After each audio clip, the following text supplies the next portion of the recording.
Well, hey, Messiah, it's Pastor Mark. Just wanted to share a couple pastor ponderings with you, a few things that were on my mind.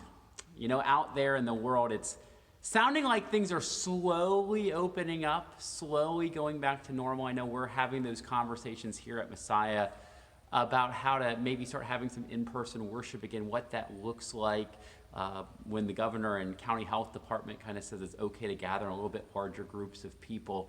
And there's a lot that goes into that. And I think many of you guys have been through a rough last 2 months.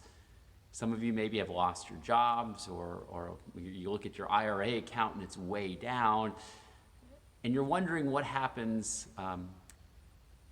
when things continue. What's next? And I think it's very easy to be anxious when we don't know what the future holds. It's easy to be anxious. It's easy to worry. And myself, in my reaction, when I worry about what's going to be next, I try to figure it all out. I'm a planner. I like to kind of be strategic in my thinking and my planning, and I work hard and I think hard and I try to get all these plans together. And you know what happens oftentimes? They don't work out as planned.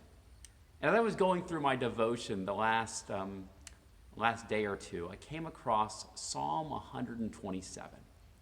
Psalm 127 is a song of ascents that God's people would sing as they came up to worship in Jerusalem, came up to experience God in his presence.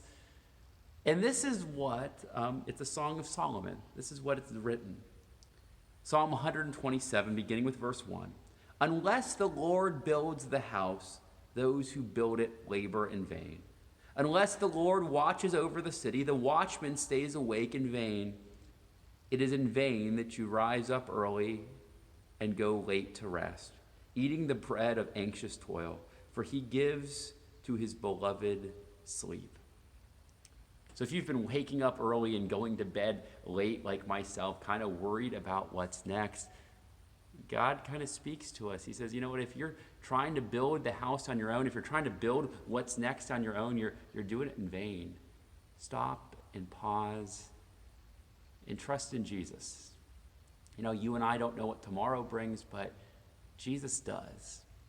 And he's been through the worst as he was crucified on a cross, and he's been through the best as he was raised to life. And that's the good that he has planned for us.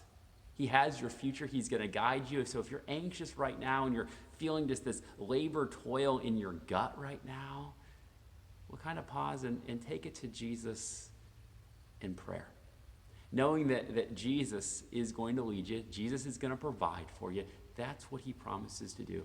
You might not know what it looks like, but Jesus does, and he's going to be there for you. So as you try to build your house or build what's next, stop looking inside and look to Jesus and know that he's got it all worked out. All right, may the peace of Jesus surround you this week.